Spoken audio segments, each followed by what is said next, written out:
కార్యక్రమాలు అయిన తర్వాత.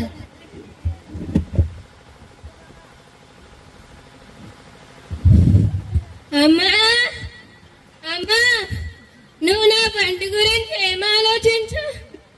తండ్రి చనిపోయి 2 రోజులు కూడా కాలేదు, మళ్ళీ నువ్వు తయారయ్యావా?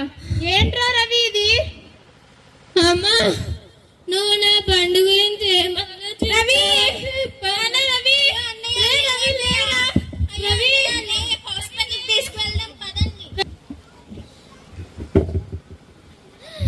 డాక్టర్ గారు, డాక్టర్ గారు.